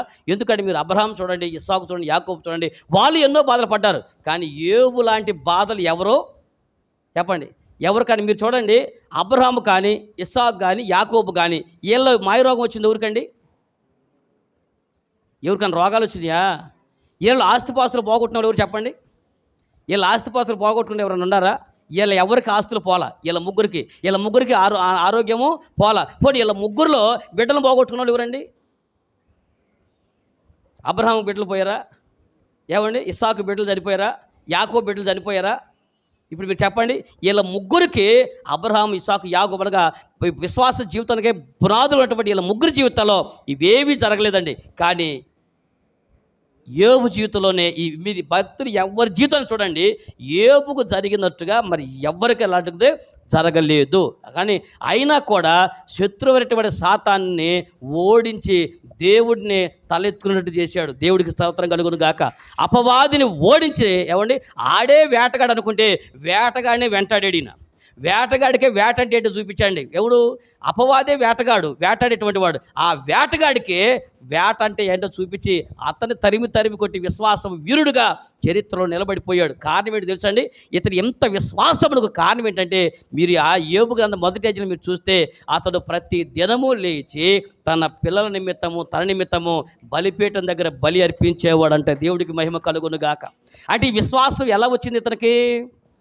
బలిపీఠము దగ్గర, ఆ బలిపీఠం యొక్క అనుభవంలో ఇతనికి విశ్వాసం వచ్చిందండి. కాబట్టి బలిపీఠం దగ్గర రాగానే మనకు ఒకటే పరిస్థితులు ఎలాగ ఎప్పుడైతే నువ్వు యేసుక్రీస్తు ప్రభు దగ్గరకు వచ్చావో నీకు రావాల్సిందంటే తర్వాత వచ్చే ప్రతి పరిస్థితుల్లో కూడా నువ్వు సిద్ధంగానే ఉండాలి. గుర్తుపెట్టుకోండి, దేవుడి యొక్క వాక్యంలో దేవుడు నిన్ను ఆశీర్వదిస్తాడు అనే మాట ఉందనుకోండి, అందరిని ఆశీర్వదించేస్తాడు. ఇక ఎంతో దేవుడి దగ్గరికి వచ్చిన కానీ దీవిస్తాడు, దెమ్మరిస్తాడు, కొమ్మరిస్తాడు, లచ్చి వచ్చేస్తాయి, లేకపోతే పరిపూర్ణ ఆరోగ్యవంతులు అవుతారు. ఇలా బోధించాల్సినటువంటి అవసరం లేదు. యేసుక్రీస్తు ప్రభు దగ్గరకు వస్తే మొదట జరిగేది ఒకటే, పాపం నుంచి విడిపిస్తాడు, పరలోకం గ్యారెంటీకి ఇస్తాడు. అర్థమైతే చప్పట్లు కొట్టండి, అర్థం కాకపోయినా కొట్టండి, పడి ఉంటుంది. యేసు ప్రభు దగ్గరకు వస్తే మొట్టమొదటి నిన్ను పాపం నుంచి విడిపిస్తాడు. ఇక మాయరోగం అంటావా? ఇక అది నీవి బతికే జీవితం. నీ వ్యక్తిగతంగా నీకు శరీరం, ఇప్పుడు దేవుడు నాకు మంచి నన్ను రక్షణలోకి తీసుకొచ్చాడండి. ఇచ్చిన తర్వాత నాకు ఒక మంచి ఆరోగ్యం ఇచ్చి నన్ను విశ్వాసయాత్రలు సాగిపోతున్నాడు. ఇప్పుడు దొరికింది కదా అని చెప్పి చెత్త కుండీలో వేసినటువంటి మున్సిపాలిటీలో వేసిన డబ్బాలాగా అన్ని లోపల వేసాను అనుకోండి, అర్థమైందా? దొరుకునే కదా అని చెప్పి మొత్తం లోపలేసి మెక్కి తొక్కిన తర్వాత అబ్బా నాకు అనారోగ్యం వస్తుందండి, మరి యాడ్ నుంచి వచ్చి చెప్పండి. ఇప్పుడు ఎంత పరిశుద్ధులమైనా మనకంటూ ఒక కంట్రోల్ ఉండాలి. ఆహారం విషయంలో కానీ, అలాగే మన పద్ధతులు కానీ, మన పరిస్థితులు కానీ మన అజాగ్రత్త వల్ల చేసుకుంటూ ఉంటాం. అవి పాపం కాకపోవచ్చు, కానీ నిర్లక్ష్యం వల్ల కూడా మన అనారోగ్యాన్ని తెచ్చుకోవడం. దీన్ని దేవుడికి ఆపాదించి దేవుడు ఏం చేస్తున్నాడు, దేవుడు చూడలేదా, దేవుడు చేయట్లేదా, అలాగే దేవుడి దగ్గరికి పోతే నీ కన్నీటిని తుడుస్తారు. దేవుడి ఆయన నిన్ను తలగా ఉంచుతాడే కానీ, చెప్పండి, దేవుడి దగ్గరికి వస్తే నీకు వాగ్దానం ఏంటిది? యేసు ప్రభు నమ్ముకుంటే దేవుడు నేను ఏం చేస్తానంట? తలగా ఉంచుతాడే కానీ నేను ఎప్పుడు తోకగా. మరి అదే విషయం యేసు ప్రభు నమ్ముకున్న కాంచి నేను ఎప్పుడు తోకగా, ఎప్పుడు తలగా లేను, అప్పు ఇచ్చువాడిగా ఉంటావు. కానీ చెప్పండి, దేవుని దగ్గరికి వస్తే నువ్వు ఎలా ఉంటావు? అప్పు ఇచ్చువాడిగా ఉంటావు కానీ అప్పు తీసుకోవు. క్రైస్తవ సంఘములో అప్పు తీసుకున్నాడు ఎవడు? క్రైస్తవ పాస్టర్ గారిలో అప్పు తీసుకొని పాస్టర్ గారు ఎవరు? ఏ పాస్టర్ గారు వాక్యం వింటున్నా నేను అప్పు చేసి చర్చి కట్టిన అంటున్నాడు. కానీ దేవుడు వాక్యం ఏముంది? నువ్వు అప్పు ఇచ్చేవాడుగా ఉంటావు కానీ అప్పు మరి అదేంటండి? ఒక పక్క మనం వాక్యం చెప్పేటప్పుడు దేవుడు నేను తలగా పెడతాడు కానీ తోకగా పెట్టడు. నువ్వు అప్పు ఇచ్చేవాడు ఉంటావు, అప్పు ఇచ్చేవాడు కాదు, అప్పు తీసుకునేవాడు ఉండవంటావు. కానీ పాస్టర్ గారు చర్చిలు మొత్తం సగం మంది అసలు ఈ వాక్యానికి ఆ వాక్యానికి సంబంధం ఉందా? కాబట్టి ప్రజలకి అసలు దేవుడు ఆ మాట ఎవరి కోసం చెప్పాడు? ఇశ్రాయేలుకి చెప్పినటువంటి వాక్యాన్ని, ఇశ్రాయేలు దేశం కొరకు చెప్పిన వాక్యాన్ని, ఇశ్రాయేలు కొరకు చెప్పినటువంటి నిబంధనని దాని ప్రపంచంలో విశ్వాసం అందరికీ వేసి రుద్దేసి ఎలాగున దేవుడు వాక్యం చెప్తే అమ్మ దేవుని కన్నీరు చూస్తాడు, యేసు ప్రభువుకు నీకు బాధలే ఉండవని చెప్తే రేపు యేసు ప్రభు నమ్ముకున్న తర్వాత వాళ్ళ కష్టాలు వస్తే రేపు వాళ్ళు ఏమంటారు చెప్పండి? విశ్వాసం సన్నగిలదండి. కాబట్టి విశ్వాసము సన్నగిల్లకుండా చెప్పాలంటే ఎప్పుడు కూడా యేసు ప్రభు నమ్ముకున్న దగ్గర నుంచి బలిపీఠం అనుభవం ఉండాలి. దేవుడికి మహిమ కలుగును గాక. అనగా బలిపీఠం అనుభవం కాడ ఏముందంటే బలి దగ్గర ఏం జరుగుద్ది? బలి దగ్గర ఏం జరుగుద్ది? గాయాలు ఉంటాయి, మొక్కలు ఉంటాయి, చెక్కలు ఉంటాయి, అనేక రక్తం వారలవుతూ ఉంటుంది. అనగా బలిపేట వలుపు రాగానే ప్రభువు నమ్ముకుంటున్నామంటే మనకు శ్రమలు వస్తాయి, మొక్కలైపోవాల్సి వచ్చింది, చెక్కలైపోవాల్సి వచ్చింది, మన హృదయాలు జీవితాలు ముక్కలు చెక్కలైపోతాయి. అయినా కూడా దేవుడి మీద మనకు విశ్వాసము సడలకూడదు. కాబట్టి నువ్వు తెలుసుకోవాల్సిన 3 పేటలు ఏంటంటే, మొట్టమొదట దేవుడి యొద్దకు వస్తే పరిస్థితులు ప్రతికూలంగా ఉండా సరే ఈ బలిపీఠను నేర్పే పాఠము విశ్వాసం నువ్వు సన్నగిల్లకూడదు. గుర్తుపెట్టుకోండి, మన పరిస్థితులు ఎలాగన్నా ఉండేవ్వండి, ఏ పరిస్థితి ఉండేవ్వండి. నేను మీకు కూడా చెప్పాను ఒకసారి, ఒక సంవత్సరంలో 2016 సంవత్సరంలో ఒక సంవత్సరము ఇంచుమించు ఒక నెలలోనే 35 లక్షల రూపాయలు అప్పులు పోలయ్యాయి. ఊరంతా గుంటూరు సిటీ అంతా బాగుండి నా టవర్ ఒకటే పడిపోయింది. ఇది ఎంత విచిత్రం చెప్పండి? గాలివాన గుంటూరు మొత్తానికి వస్తే గుంటూరులో అన్ని టవర్లు బాగానే ఉంటే నా ఒక్క టవరే పడిపోయింది. ఎంత ఆశ్చర్యం చెప్పండి. నేను అప్పుడు ఇజ్రాయెల్ దేశంలో ఉన్నా. కరెక్ట్ మే నెల 21వ తారీఖు, అప్పుడు నా పెళ్లి రోజు కూడాను. నేను ఇజ్రాయెల్ దేశంలో ఉన్నాను. కరెక్ట్గా గుంటూరులో పెద్ద తుఫాను వచ్చింది. ఆ తుఫానుకి కరెక్ట్ నా టవర్ పడిపోయింది. అది కూడా పక్కనోడి బిల్డింగ్ మీద పడింది. ఇప్పుడు ఆ బిల్డింగ్ డ్యామేజ్ అయ్యింది, నా టవర్ పడిపోయి దాని మీద ఉన్నటువంటి డివైస్లు మొత్తం కాలిపోయి అది 1 లక్షల బూడిదైపోయింది. ఇంత విచిత్రం వచ్చిన తర్వాత మా వాళ్ళు రాత్రి మన శాంసన్ మా సోదరులు ఉన్నారు, వాళ్ళు రాత్రి మనుషులు పిలిపించి వాళ్ళు మొత్తం దాన్ని మన మోహన్ వాళ్ళు వీళ్ళందరూ కూడా దాన్ని రాత్రి మళ్ళీ వస్తే తెల్లారి గందరగోళం అవుద్దని రాత్రి టవర్ను ఓడదీసేశారు. పక్క బిల్డింగ్ వాళ్ళకి మేము కట్టిస్తామని చెప్పాం. తర్వాత దానికి వాళ్ళకి కూడా బిల్డింగ్ డ్యామేజ్ అయిన ఖర్చు అది కట్టాం. మనకు పోయిన ఖర్చు కాక పక్కన డ్యామేజ్ ఖర్చు మనమే చేయాల్సి వచ్చింది. ఏమండి, ఇప్పుడు నేను ఎక్కడున్నాను? అప్పుడు ఇది మర్చిపోబాక, నేను ఎక్కడున్నాను? ఇజ్రాయెల్ దేశంలో ఉన్నాను. కాబట్టి దేవుడు నన్ను ఏం చేయాలా? నువ్వు నా పని చేస్తేనే నీ పని. చెప్పండి, నేను నా పని నువ్వు చేస్తే నీ పని. మరి నేను చేసిన పని అంటే ఆయన చేసిన పని ఏంటి? నేనేమో ఆయన కోసం ఆ దేశానికి పోతే ఇక్కడికి వచ్చేదేమో నా పని ఎవరు చూశారు? గాలి ఇవ్వని దెబ్బకి అది పడిపోయింది. పోనీ ఇంత కష్టపడి చేసి అదంతా పర్లేదు అనుకునే లోపు కరెక్ట్గా పట్నం బజార్లో నా ఒక్క టవర్ ఉంటుంది, 24 మీటర్ల టవర్ అండి. కరెక్ట్గా ఊరంతా వదిలిపెట్టి పిడుగొచ్చి నా టవర్ మీద పడింది. మీకు అర్థమైంది ఇప్పుడు బాధలు ఎలా ఉందో? ఎంత గుంటూరులో ఇన్ని టవర్లు ఉన్నాయి, నాకంటే ఎత్తు టవర్లు కట్టిన వాళ్ళు ఉన్నారు, నాకంటే పెద్ద టవర్లు ఉన్నారు. అంతమంది టవర్లు వదిలిపెట్టి పిడుగొచ్చి కరెక్ట్గా నా టవర్ మీద పడింది. నిలువున బూడిదైపోయినాయి. టవర్ మీద పెట్టే డివైస్లు మొత్తం బూడిదైపోయినాయి. అవి ఆ నెలలో పోయిన ఖర్చు అంతా లెక్క పెట్టుకుంటే that is equal to 35 lakhs అనమాట. ఎన్ని లక్షలు? నేను ఎక్కడున్నాను? ఇది మర్చిపోబాక, నేను ఎక్కడున్నాను? నేనేమో ఇజ్రాయెల్ దేశంలో ఉన్నాను. ఇక్కడ ఇండియాలో ఉన్నటువంటి నా టవర్ మొత్తం. ఇప్పుడు విశ్వాసం నాకు ఎలా ఉండాలా? అర్థమైందా? వచ్చినటువంటి ఆ శ్రమ, వచ్చినటువంటి ఆ కష్టము, అదే టైంలో కనీసం మనకు సొంత ఆస్తులు కూడా లేవు. అప్పుడు కూడా మన కనీసం సెంటు భూమి కూడా లేనటువంటి, మా నాన్న ఇచ్చిన సెంటు భూమి తప్ప నేనంటూ సెంటు భూమి స్థలం కొనలేదు. అప్పటికి కాదు ఇప్పటికీ కొనలేదు అనుకోండి, దేవుడి దయ వల్ల. అయినా కూడా మీరు చెప్పండి, అప్పుడే నా పిల్లలు కరెక్ట్గా ఇంటర్మీడియట్ చదువుతున్నటువంటి దినాలు. ఇప్పుడు చెప్పండి, కళ్ళ ముందు పిల్లలు ఇంటర్మీడియట్ చదువుకుంటూ వచ్చారు. ఫ్యామిలీ చూస్తే 8 మందిలో ఉద్యోగం పని చేసేవాడు నేను ఒక్కనే. ఈ లోపల కుటుంబం చూస్తే ఇలా పరిస్థితి వచ్చింది. వీళ్ళలోగా నా కంపెనీ చూస్తే లక్షల రూపాయలు అప్పు అయింది. ఐపీ పెట్టి పోదామంటే పద్దాక పాస్టర్ అనేటువంటి పేరు ఒకటి ఉంది. ఒకవేళ ఐపీ పెట్టి వాళ్ళందరికీ ఎక్కొట్టేశారు అనుకోండి, రేపు వాళ్ళందరూ మన గురించి ఎంత పబ్లిసిటీ చేస్తారో తెలుసుగా. ఇన్ని సంవత్సరాలు కట్టుకుని పునాది కూలిపోతూ ఉంటుంది. కాబట్టి అయినా సరే ఏ వాక్యమును ప్రజలకు బోధిస్తున్నానో, ఏ వాక్యం దేవుడి యొక్క బలిపీఠం నేను నేర్చుకున్నానో ఆ విశ్వాసము ప్రాణాలు పోయేంత వరకు చెడిపోదు. దేవుడికి మహిమ కలుగును గాక. నాకు పరిస్థితులు ఎలాగైనా కానివ్వండి, దేవుడు అవకాశం ఇచ్చినా ఇవ్వకపోయినా, తిండి పెట్టకపోయినా, ఒకవేళ దేహంలో పరిస్థితులు ఎలాంటివి వచ్చినా కూడా పరిస్థితిలో మాత్రం విశ్వాసంలో అంతేకాదు, నేను శాంతమ్మ కూడా ఒకటే మాట చెప్తూ ఉంటాను. ఆమె కూడా ఎప్పుడన్నా నేను సువార్తకి వెళ్ళినప్పుడు చాలాసార్లు చెప్పు ఉంటాను ఆమెకి, ఏమండి నేను బయటికి వెళ్తున్నప్పుడు ఆమె చెప్తా, అమ్మ బయటికి వెళ్ళినప్పుడు మాత్రమే ఇప్పుడు నీ భర్త తిరిగి వస్తే దేవునికి స్తోత్రం, తిరిగి రాకపోతే దేవుడికి 2 స్తోత్రాలు అని నేను సువార్తకి ఒక్కనే బయలుదేరిపోతున్నప్పుడు కానీ, అనేక ప్రాంతాలకు వెళ్తున్నప్పుడు అడవిలోకి పోతూ ఉంటాం, ఎక్కడెక్కడ ప్రాంతాలకు వెళ్తూ ఉంటాం, అర్ధరాత్రులు అపరాత్రులు 365 రోజులు 300 దినాలు సువార్తకి వెళ్తూ ఉంటాం. కానీ ఆమెను ఎలా సిద్ధపరుస్తుందో తెలుసా మైండ్ని? ఒకవేళ ఇప్పుడు నేను సేవకు వెళ్తున్నాను, తిరిగి ఏదైనా జరగకుండా జరిగితే ఏ రోజు దేవుడు మాత్రం ఒక్క మాట కూడా, అర్థమైందండి, నేను నేర్చుకున్నటువంటి ఆ పాఠం దేవుడిలో, ఒకవేళ నాకు ఏదైనా జరిగితే, ఇదిగో నన్ను దేవుడు అన్యాయం చేశాడు, నా బిడ్డల మధ్యలో వదిలేసాడు, ఏం పర్వాలా, నేను ఉన్నప్పుడు మీరు ఇంట్లోంచి బయటకు రాకుండా నేను చూడగలిగా, నేను ఒకవేళ లేకపోయినా అంతకంటే ఎక్కువ నా దేవుడు చూస్తాడు. కాబట్టి విశ్వాసం ఎప్పటికి స్థిరంగానే నేను ఏది నేర్చుకున్నానో దేవుడి వాక్యంలో అదే పిల్లలకి నేర్పించాను, అదే భార్యకి నేర్పించాను, అదే నా సంగమకు మీ అందరికీ నేర్పిస్తున్నాను. దేవుడికి మహిమ కలుగును గాక. కాబట్టి పరిస్థితులు ఎలాగుండా విశ్వాసంలో, కాబట్టి ఆర్థిక పరిస్థితులను బట్టో, ఆరోగ్య పరిస్థితులను బట్టో, లేదా కుటుంబ పరిస్థితులను బట్టో మీరు విశ్వాసం విషయంలో సన్నగిల్లవద్దు. ఒకటే, ఈ 3 పేటలు చూడగానే మొట్టమొదట నీకు విశ్వాసము స్థిరంగా ఉండాలి. రెండవది నిరీక్షణ. ఏంటది? నిరీక్షణ. అనగా నిరీక్షణ అంటే ఏంటి? ఇదిగో నేను త్వరగా వచ్చును అన్నాడు. ఎన్ని రోజులు అవుతుంది చెప్పి? నేను చెప్పానండి, ఎప్పుడో 2024 సంవత్సరాల క్రితం యేసుక్రీస్తు ప్రభువారు ఇదిగో నేను త్వరగా వచ్చునని చెప్పారు. ఇప్పుడు ఎన్ని వేల సంవత్సరాలండి? ఇన్ని సంవత్సరాలు నిరీక్షణ కలిగి ఉంటారండి? చెప్పండి, నిరీక్షణ కలిగి ఉంటారు ఇన్ని సంవత్సరాలు. అయినా ఒకటే, మనము బలిపీఠం దగ్గరికి వెళ్ళిన తర్వాత, ఒకటి మీరు ప్రార్థన చేసిన తర్వాత కానీ, బలిపీఠం దగ్గరికి వెళ్ళిన తర్వాత కానీ, యేసుని విశ్వాసం తర్వాత కానీ, మీలో మనలో సన్నగిల్లవలసింది ఏంటంటే ఈ నిరీక్షణ. మనకి ఈ లోకంలో క్రైస్తవ విశ్వాసులైన వారికి తప్ప మరి ఎవ్వరికి లేనటువంటి ఒకే ఒక లక్షణము నిరీక్షణ. ఈ నిరీక్షణ మనల్ని సిగ్గుపరచదు. చెప్పండి, ఏంటది? దేని కొరకైతే ఎదురు చూస్తున్నామో, ఈ బలిపీఠం దగ్గరికి వచ్చిన తర్వాత మనకు రావాల్సిన ఒకటి విశ్వాసము, రెండోది విశ్వాసమునకు మించిన నిరీక్షణ కలిగి ఉండాలి. కాబట్టి ఆ దేవుడు రాకడ వచ్చిందని చెప్పారు, అదిగో 2020 అంటున్నారు, అదిగో 2012 అంటున్నారని వీళ్ళు చెప్తున్నారు. కానీ మన దేవుడు ఎప్పుడు 2020లో వస్తాను, 2012లో వస్తానని దేవుడు మనకి ఎప్పుడు చెప్పలేదు.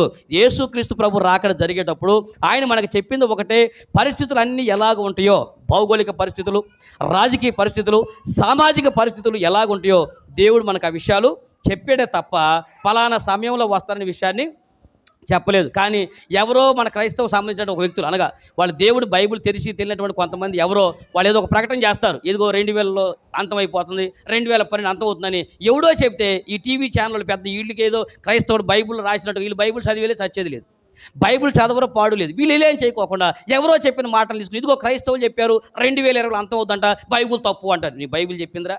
ఎక్కడ దేవుని యొక్క వాక్యం ఎప్పుడో నా మాట చెప్పుందా? దేవుడు వాక్యం 2000 సంవత్సరాలు వస్తానని చెప్పాడా? యేసుక్రీస్తు ప్రభువు నేను ఖచ్చితంగా వస్తాను. కాబట్టి ఆయన యందు విశ్వాసం ప్రతి ఒక్కరిని నిశ్చయంగా తీసుకెళ్ళడానికి యేసు ప్రభు రెండవ రాకడ జరిగి తీరుతూ ఉంటుంది. దేవుడికి మహిమ కలుగును గాక. అయితే ఆ సమయమును ఎలాగ ఉంటుందో పరిశుద్ధ గ్రంథంలో మర్మయుక్తంగా రాసిపెట్టాడు. రానున్న దినాల్లో వాటిని కూడా మనం ధ్యానం చేద్దాం. అంతే తప్ప దేవుడు ఎగ్జాక్ట్లీ ఈ టైంకి వస్తానే విషయాన్ని మాత్రము ప్రస్తావన చేయలేదు. కానీ వచ్చేటప్పుడు పరిస్థితులు మాత్రమే చెప్పాడు. కాబట్టి మనకే ఉండాలి, నిరీక్షణ ఉండాలి. మనం బ్రతికినంత కాలంలో మనం ఏ కాలం, ఒకవేళ దేవుడు రాకడ మనం ఉన్నప్పుడు వస్తే దేవుడికి స్తోత్రం. కానీ దేవుని రాకడ తర్వాత వచ్చినా సరే ఈ బ్రతికినంత కాలము ఆయన కొరకు ఎదురు చూసి అంతెందుకండి, అబ్రహాము పునాదులు గల పట్టణం కొరకు ఏం చేశాడంట? 11వ అధ్యాయం, హెబ్రీ పత్రిక 11వ అధ్యాయంలో ఏమండి, అబ్రహాము దేని కొరకు ఎదురు చూశాడంట? పునాదులైనటువంటి ఆ పట్టణం కొరకు అతను ఎదురు చూసి, ఏడ చూద్దామని? ఆ పునాదుల పట్టణం ఎక్కడ ఉంటుంది? నిత్య రాజ్యంలో ఉంటుంది. కానీ ఎక్కడ ఎదురు చూశాడు? ఈ భూమి మీదే ఆ రాజ్యం కొరకు ఎదురు చూసి వెళ్ళిపోయాడంట. అలాగే ఈ విశ్వాసం ద్వారా ఎదురు చూశాడు. అక్కడ నుంచి ఆ విశ్వాస సంబంధమైన జాబితా మీరు అంతా చూస్తే ఆ విశ్వాస జాబితాలో అందరూ కూడా రాబోయేటువంటి దాని కొరకు ఎదురు చూసి ఈ భూమి మీద యాత్రికుడుగా బ్రతికారు. ఇస్సాకు యాత్రికుడుగా బతికాడు, యాకోబు యాత్రికుడుగా బతికాడు. అలాగే ఇలాంటి నిరీక్షణ మోషే కూడా కలిగి ఉన్నాడు. దేవుని కొరకు నిరీక్షించి తన బిడ్డలను ఒక రోజున దేవుడు ఖచ్చితంగా అంటాడు, నా వంటి ఒక ప్రవక్తని దేవుడు మీ మధ్యకి పంపిస్తాడు, అతను వస్తాడు, అతను వచ్చినప్పుడు మీ విశ్వాసం పరిపూర్ణ అవుద్దని మోషే వాళ్ళకి చెప్పాడు. మోషే నిరీక్షించాడు, ఆ ప్రజలు నిరీక్షించారు, ఇశ్రాయేలు జనాంగము ఇప్పటికి నిరీక్షిస్తున్నారు. విశ్వసించిన ప్రతి వాడికి కలగవలసిన బలమైనటువంటి మరొకటి ఏంటంటే రెండవ పేట నిరీక్షణ. కాబట్టి పరిస్థితులు ప్రతికూలంగా ఎలాగూ మారుతున్నా సరే మన నిరీక్షణ మాత్రం తొలగకూడదు. దేవుని కొరకు నిరీక్షిస్తుండాలి, ఈ నిరీక్షణ స్థిరంగా ఉండాలి. ఇప్పుడు మూడో పేట ఏంటది? ప్రేమ. అనగా సన్నగిలిపోయేది ఏంటంటే విశ్వాసము, నిరీక్షణ, ఈ రెండు కనుక లేకపోతే మనలో ప్రేమ ఇటు అర్థమైందా? ప్రేమ ఇటు ఉన్న దేవుడి మీద ఎప్పుడైతే విశ్వాసం ఉంటుందో, దేవుడి మీద విశ్వాసంతో ప్రతి ఒక్కడికి ప్రేమ కలిగి ఉంటాడు. ఎందుకంటే దేవుడే ప్రేమ అయి ఉన్నాడు కాబట్టి. చెప్పండి, విశ్వాసులైనటువంటి మనలో ద్వేషములు, అసూయలు, కక్షలు, కార్పణ్యాలు తీసివేసుకుని మూడో పేట ప్రేమ అనేటువంటిది కనపడాలి. కాబట్టి ప్రేమ దేవుడు అయి ఉన్నాడు కాబట్టి ప్రేమ అనేది కనపడిద్దండి. మూడో పేట చెబుతున్నానండి, ప్రేమ కనపడిద్దా? ఎవరు ఇప్పుడు మీరు ఎవరైనా వచ్చారనుకోండి, ఇప్పుడు మీకు ప్రేమ ఉంది అనేది కనపడుద్దా? చెప్పండి, ప్రేమ ఉందా అంటే ఉందా? కనపడుద్దా? భార్యాభర్తల మధ్య ప్రేమ ఉందా? అంటే ప్రేమ అనేటి అర్థం ఏంటంటే, ప్రేమ అనేది వ్యక్తపరుస్తారు. ఏంటది? ప్రేమ అనేటువంటిది కంటికి కనపడదు, వ్యక్తం చేసేటువంటి. అందుకని పరిశుద్ధ గ్రంథంలో ఈ సన్నివేశం కూడా మీకు ఉందండి. పురుషులారా మీరందరూ మీ భార్యల్ని ఉందా లేదు? ఎఫెసీ పత్రిక 5వ అధ్యాయం 22వ వచనంలో ఏవల స్త్రీలారా మీరందరూ మీ భర్తకు లోబడిన అన్నాడు. పురుషులారా మీరందరూ మీ భార్యల్ని ప్రేమించని చెప్పారు. ఎందుకని? ఎవరికేది చేత కాదో చెప్పండి, ఎవరికేది చేత కాదో అంతే కదా. పురుషులకి ఏం చేత కాదు? ప్రేమించడం చేత కాదు. స్త్రీలకి ఏం చేత కాదు? లోబడటం. ఇంట వంటలేదు. మన ఇంటి వెనకాల అమ్మమ్మ కూడా ఎవరు? మన అమ్మమ్మ. కాబట్టి ఎవరికేది చేత కాదు అని చెప్పాడు. నేను చెప్పలేదు కదా. పౌలు ఏమన్నాడు? మీరు ప్రేమించని చెప్పాడు. నిజానికి పురుషుల్లో ప్రేమ ఉంటుంది కానీ వ్యక్తం చేయడం చాలామందికి చేత కాదు. కాబట్టి స్త్రీలు ఎప్పుడన్నా చేయదగింది అనుకోండి, పురుషుడు ఏమంటాడు? అధిక శాతం చెప్పండి. పురుషులు కానీ ఏమంటారు తెలుసా? ఏదో ఏటా కొయ్యటం ఏంటి, రక్తం పసుపు రాసుకో, కట్టుకో, ఇక నేను చేయాలి, ఎట్ట ఇది ఇట్ట దాన్ని కట్టబెట్టారు నాకు. ఏమేమనుకోండి, వీడు మడిసేనా, వీడికి అసలు ప్రేమ ఉందా, చేయి తెగిపోతే అనుకుంటారు. ఒకవేళ అదే చేయి పురుషుడు తెగింది అనుకోండి, స్త్రీలు ఏమంటారు? అయ్యి బాబోయ్ అక్క మాయ చేయి తెగిపోతే అక్కువ చెప్పి ఏడు చేస్తారు. ఏం చేస్తా? ఆ దిక్కుమని సీరియల్ చూసుకొని ఆడవాళ్ళు ఎడుతారు. మనకేమో ఏడుపు రాదు. మగవాళ్ళకి ఏడుపు రాకపోతే ప్రేమ లేదనుకుంటారు. ప్రేమ లేక కాదు, పురుషులకు ప్రేమను వ్యక్తం చేయడం చేత కాదు. చాలామంది ప్రేమను దాన్ని బయలుపరచలేరు, వ్యక్తం చేయలేరు. అందుకని పౌలు అంటాడు అనుకుంటున్నాను, మీరు ప్రేమను వ్యక్తం చేయండి. పురుషులారా మీ భార్యలను ప్రేమించండి. మీకు ప్రేమ ఉంది, దాన్ని వ్యక్తం చేస్తే వాళ్ళు సంతోషిస్తారు. నా గుండెల్లో ఉంటే చాలు, నెత్తి మీద ఉంటే చాలు, లోపల ఉంటే చాలు, కిడ్నీలో ఉంటే చాలు. ప్రేమను కిడ్నీలో లివర్లో దాచిపెడతారండి రయ్య, బయట పెట్టండి. ప్రేమ ఉన్నటువంటి దాన్ని వ్యక్తం చేస్తే సంతోషిస్తారు. ఎందుకని? దేవుడు మాటలు ఇచ్చింది ఎందుకు? ఇప్పుడు మన మోగముద్దులాగా చేయలేదు కదా. మాట ఇచ్చింది ఎందుకు చెప్పండి? ప్రేమను వ్యక్తం చేయటగా. అంతేగాని ప్రేమ చెప్పాలా, చూపించాలా, కనపరచాలా, మాట్లాడాలా, గంపలు ఉంది ఏడా? ఓ రమ్మ, అది చెప్పడానికే నోరిచ్చింది. దేవుడు బయలుపరి. ఇప్పుడు మన ప్రార్థన, మనం ఉన్నాం, నేను ప్రార్థన చేస్తామంటే ఎందుకు చేసుకోను? లోపల చేసుకోండి. ఏడా? లోపల చేసుకోండి. మరి నోరిచ్చింది ఎందుకు అంటున్నా? మనల్లాగా పశువులాగా జంతువులాగా చేసినడితే మనం కూడా ప్రార్థన జంతువులాగా అనుకుంటే తిరగవచ్చు కదా. వ్యక్తం చేసుకోవడానికి మాటలు ఇచ్చాడు దేవుడు. మాటలు ఇచ్చాడంటే ఆ మాటల ద్వారా వ్యక్తం చేసుకోవాలి. అలాగే ప్రేమ అనేటువంటి ఉన్నప్పుడు ఆ ప్రేమను వ్యక్తం చేస్తే అతటి వాడి గుండెలో సంతోషాన్ని నింపుద్ది. కాబట్టి పురుషులారా మీరు ఏం చేయాలా? ప్రేమించండి. స్త్రీలు ఏం చేయాలా? చెప్పండి. మీరు కూడా ప్రేమించండి, లోబడి కాబట్టి ఒక విషయం ఏంటంటే, ప్రేమ అనేటువంటిది దాన్ని వ్యక్తం చేసుకోవాలి. అలాగే సంఘంలో కూడా సేవకుడు పట్ల విశ్వాసులు అనేటువంటి వారు ప్రేమ చూపిస్తారు. సేవకుడు సంఘం పట్ల ప్రేమ చూపిస్తారు. ఇప్పుడు సంఘం మీ అందరి మీద నాకు ప్రేమ ఉందని చెప్పాను అనుకోండి, రోజు వచ్చి సంఘమా ఐ లవ్ యూ, సంఘమా ఐ లవ్ యూ అని మిమ్మల్ని అన్నాను అనుకోండి, మీరు ఏమనుకుంటారు? మీరు కూడా పాస్టర్ గారు ఐ లవ్ యూ అంటూ ఉండండి. కానీ ఇలా కాదండి. సంఘంలో మన మధ్యలో ఒక ప్రేమ అనేది మన కార్యరూపంలో వ్యక్తపరచాలి. అర్థమవుతుందా? ప్రేమ అనేటువంటి ఒకటి ఉంటే అది ఖచ్చితంగా వ్యక్తం చేయాలి. అది ఏదో ఒక కోణంలో మనం చూపించుకోవాలి. ఒకరి మీద ఒకరు చేస్తూ ఉండాలి. అలాగనే సంఘంలో ప్రతి ఒక్కళ్ళు కూడా ప్రేమను వ్యక్తం చేయాలి. 3 విషయాలు. ప్రేమ దేవుని యొక్క స్వరూపమై ఉన్నది. గుర్తుపెట్టుకోండి. ఎప్పుడైతే విశ్వాసం అనే పేట, నిరీక్షణ అనేటువంటి పేట ఉంటుందో వాళ్ళ మధ్యలో మూడో పేటగా ప్రేమ అనేటువంటి దేవుడు మూడో పేటగా ఉంటాడు. ఈ బంధము తెడిపోదు. కాబట్టి 3 పేటలటువంటి బంధము ఎప్పటికీ తెగిపోదు. ఎందుకని చెప్పాడంటే, విశ్వాసము నిరీక్షణకు మధ్యలో దేవుడైనటువంటి ప్రేమ మన మధ్యలో ఉంటే మనకి ఈ బంధం ఎప్పటికీ దేవుడితో మన అనుబంధం తెగిపోదు. కాబట్టి ఎప్పుడైతే నువ్వు బలిపీఠం దగ్గరకు వచ్చావో దేవుడితో నీకున్న సంబంధము బలమైనది ఉంటుంది. అది శాశ్వత కాలం ఉంటుంది, ఎప్పటికీ తెగిపోదు. దేవుడికి మహిమ కలుగునుగాక. ఇది మొదటి విషయం. ఇప్పుడు రెండో విషయం కూడా చెప్పి ముగించడానికి ప్రయత్నం చేస్తా. పరిశుద్ధ గ్రంథాలు మీరు చూడండి. ఇదే విషయాన్ని మరొక సందర్భంలో 3 పేటలు అనేటువంటి సందర్భాన్ని యేసుక్రీస్తు ప్రభువారు ప్రస్తావించినటువంటి సందర్భం మీకు మత్తయి సువార్త 6వ అధ్యాయం 2వ వచనం. కావున నువ్వు ధర్మము చేయనప్పుడు మనుషుల వలన ఘనత పొందవలని తలలో పైకెత్తుకుని. 5వ వచనం చదవండి. మరియు మీరు ప్రార్థన చేయనప్పుడు 16వ వచనం చదవండి.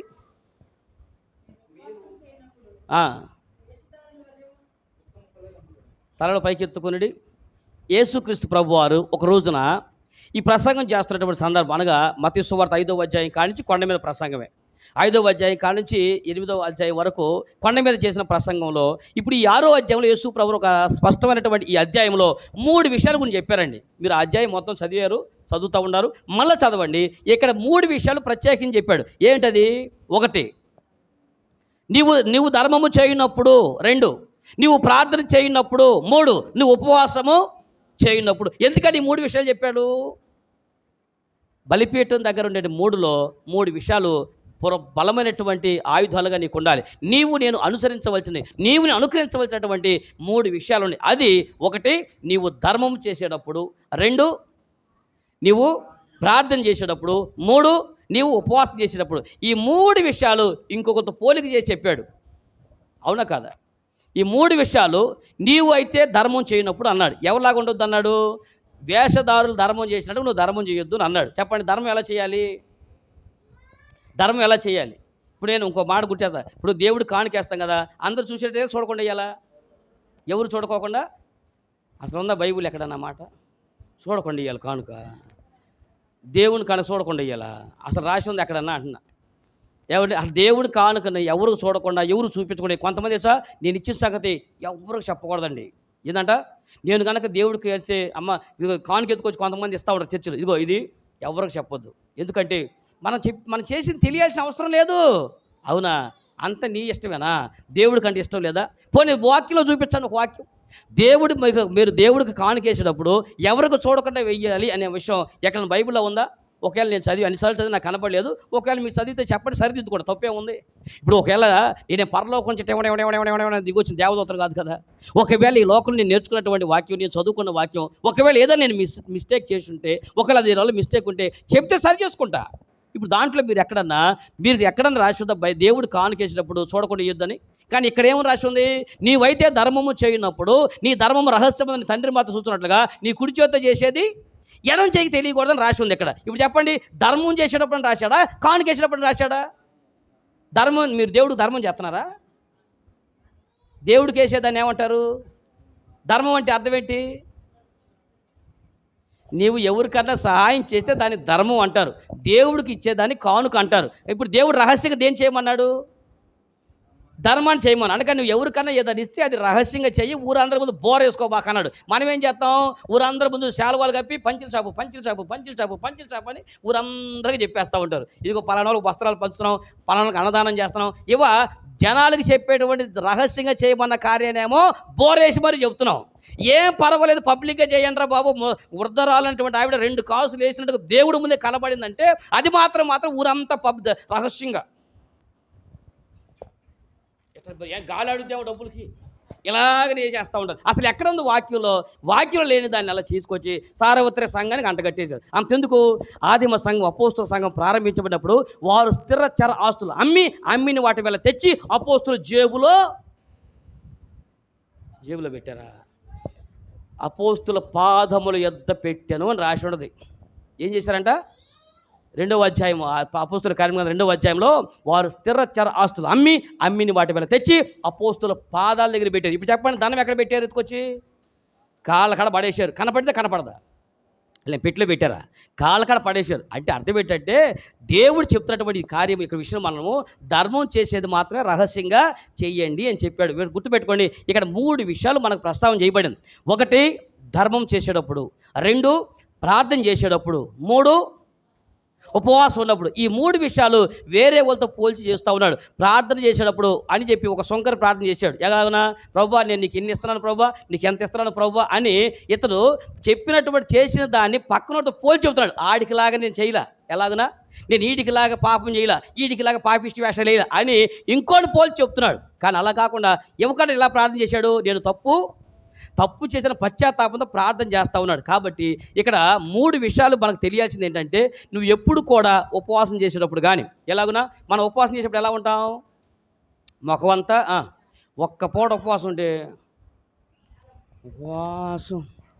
ఉపవాసం అమ్మ కొంచెం మంచినీళ్ళు తేవాలి నీకు. నేను అసలే రాత్రి అనంగా తిన్నా 8 చపాతీలు. ఇవాళ ఉపవాసం ఏది రాత్రి 8 చపాతీలు పొద్దున 8ంటికి మంచిలు తేటాక ఉపవాసం అంట. ఆ! మన ఉపవాసం మొఖం అంతా తేలబెట్టి పైగా తలస్నానం చేసి ఏం స్నానం? దేవుడు బైబిల్‌లో తలంటుకోమని చెప్పి నెత్తి మీద కుంకుడు రసం పెట్టి తలస్నానం చేయమనా? నూనెతో నీ తల అంటుకుని నీ మొఖం వికారం చేసుకోకుండా నువ్వెంత ఉపవాసం ఉండ బయట ప్రపంచం కూడా అర్థం కాదు. తెలిస్తే పర్లా, కానీ నువ్వు పని కట్టుకుని నేను ఉపవాసం నా మొఖం ఎట్టయిపోయింది అనుకుంటా అలా ఏమి చేయకోకుండా వేరే వాళ్ళని పోల్చుకుని చెప్పకండి. 3 విషయాలు మాత్రం బలంగా ఉండాలి. నీ ఆత్మీయ జీవితం బలపరచబడాలంటే బలిపీఠం దగ్గర నువ్వు నేర్చుకోవాల్సిన పీఠం ఏంటంటే ప్రభు సన్నిధికి వచ్చిన తర్వాత ఒకటి నీవు ధర్మం చేయాలి. దేవుడు కూడా మనకు ధర్మం చేశాడు. ఎవరిని ధర్మం చేశాడు గుర్తులేదా? యోహాను సువార్త 3వ అధ్యాయం 16వ వచనం కంటత వాక్యం అండి. ఆయన అద్వితీయ కుమారుడైనటువంటి యేసు క్రీస్తు ప్రభువుని మన కొరకు ఏం చేశాడు? ఉచితముగా మనకు దారదత్తం చేశాడు. తన కుమారుడు, తన అద్వితీయ కుమారుడు, తనగాను ఒకే ఒక కుమారుడైనటువంటి యేసు క్రీస్తుని వీయటానికి ఎనుతీక మన కొరకు ఆయన ధర్మముగా దేవుడు మనకు అనుగ్రహించాడు. అర్థమైందా? దేవుడు మనకు ఎలాగనిచ్చాడో మనము కూడా ఎవరికైనా ఇచ్చే విషయంలో ఎప్పుడు సిద్ధహస్తులు ఉండాలి. నీకు బలిపీఠం దగ్గరకు వచ్చిన ప్రతి వాడు కూడా ఇవ్వాలి. ఆ బలిపీఠం మీద మనకి ఏం కనపడదంటే దేవుడు తన కుమారుని ఇచ్చాడు. ఆయన కోసం మనం ఏదైనా ఇచ్చేయొచ్చు. దేవుడికి మహిమ కలుగును గాక. ఈ బలిపీఠము రాగానే బలి అర్పిస్తున్నాడు. తన ఒక్కగానొక్క వాడిని బలి ఎలాగో నడిపించబోతున్నాడో మనము కూడా ఈ బలిపీఠం దగ్గర నేర్చుకునే పాఠము మనం దేవుని కొరకు ఏదైనా ఇవ్వటం అనేది నేర్చుకోవాలి. దేవుని సన్నిధికి వచ్చిన కాడి నుంచి మనము ఇచ్చే మనసు కలిగిన వారు ఉండగానే లాక్కునే మనసు, దోసుకునే మనసు, తీసుకునే మనసు ఇలాంటిది కాదు. బలిపీఠం మనకు నేర్పే పాఠము ఇచ్చే మనసును నేర్పిస్తాం తప్ప తీసుకునే మనసును కాదు. కాబట్టి ఇచ్చేటువంటి అనుభవాన్ని మనకు కూడా అర్థం కావాలి. కాబట్టి నీవు ధర్మం చేయనప్పుడు అని విషయం చెప్పాడు. కాబట్టి రెండో విషయం చెప్పాడు, నీవు ప్రార్థన చేయనప్పుడు. ప్రార్థన ఎలాగో చేయాలో రాబోయేటువంటి దినాల్లో కూడా వచ్చేటువంటి వారు కూడా ప్రార్థన అంశం మీద ఒక విషయం మనం మాట్లాడుకుందాం. కానీ ఇప్పుడు మాత్రము నీవు ప్రార్థన చేసేటప్పుడు ఎదుటి వాళ్ళని పోల్చి వాళ్ళు అలాంటి వాళ్ళు వీళ్ళు ఇలాంటి వాళ్ళు అనే మాట చెప్పుకోకుండా దేవుడితో నీ సంబంధం ఏదో నువ్వు చెప్పుకో. అదే కదా దేవుడి దగ్గర ప్రత్యేక వచ్చిన కాడి నుంచి ప్రార్థనతో దేవుడికి నీకు అనుబంధం ఎలాగుందో, ప్రభు నీ పరిస్థితి ఎలాగుందో అది అయ్యా అతను చేసిన ప్రార్థన ఒకటే. శంకర్ ఏమని ప్రార్థన చేశాడు? నేనైతే నేను తన పాపం విషయంలో నేనైతే తప్పు చేశాను, అసలు నీ ముందు తలెత్తుకోవడానికి నీకు ప్రార్థన చేయటం కూడా నేను యోగ్యుని కాను అని తన అయోగ్యతను బట్టి దేవుడు ఏదో ఒప్పుకుంటే దేవుడు కృప ద్వారా యోగ్యతను దయచేశాడు. కాబట్టి బలిపీఠము దగ్గర మన స్థితిలో అహంకార పోకుండా ప్రార్థన చేయాలనే విషయం అర్థం అవ్వాలి. మూడో విషయం ఏంటంటే మన దేవుని కొరకు ఉపవాసము బలిపీఠం దగ్గర ఎలాగున నలిగిపోతూ ఉంటాయో, ఆ బలి మీద బలి అర్పించినప్పుడు ఎలాగో నరికేసినప్పుడు ఎలాగున తుంపులైపోతూ ఉంటాయో, దేవుని సేవ కొరకు దేవుని యొక్క సన్నిధి కొరకు మనం కూడా ఎప్పటికప్పుడు నలిగిపోయేటువంటి వారికి ఉపవాసంలో మన శరీరంలో నలగగొట్టుకోవాలి. దేవుడికి మహిమ కలుగును గాక. కాబట్టి మీకు గుర్తుండే ఉండదు. కొర్నేలు గుర్తుందండి? కొర్నేలు గుర్తుందా? అపోస్తుల కార్యముల గ్రంథము 10వ అధ్యాయము 30వ వచనం మీరు చూస్తే ఈ కొర్నేలు కూడా ఈ 3 విషయాలు అతను పాటించేవాడండి. చూడండి, అక్కడ ఒక మాట చదువుదాము. కొర్నేలి 4 దినముల కిందట పగలు 3 గంటలు మొదలుకొని ఈ వేళ వరకు నేను ఇంట ప్రార్థన చేయుచుండగా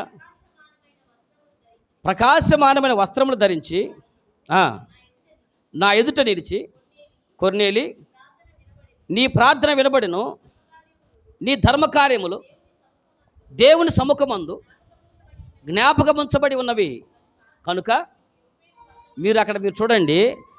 ఈయన గురించి కొర్నేలు అనేటువంటి ఈయన గురించి ఒక అన్ని జనుడు దేవుడిని ఎరిగినటువంటి ఆయన ఒకప్పుడు. కానీ ఇతను భక్తి జీవితం చెప్పేటప్పుడు ఏం చెప్పాడు చెప్పండి? కొర్నేలి ధర్మకార్యములు చెప్పండి ఏం చేస్తాడంట? అతడు ధర్మకార్యములు చేస్తున్నాడు. రెండోది ప్రార్థన చేస్తున్నాడు. 4 దినములు బట్టి కనిపెట్టుకుని ఉంటున్నాడు. ఎన్ని దినాలు బట్టి? 4 దినములు బట్టి కనిపెట్టుకుని ఉంటున్నాడు. ఈయన ఏం పాటించాడు చెప్పండి? ఈయన ఉపవాసం ఉన్నాడు, ధర్మకార్యాలు చేస్తున్నాడు, ఇంకోటి ప్రార్థన చేస్తున్నాడు.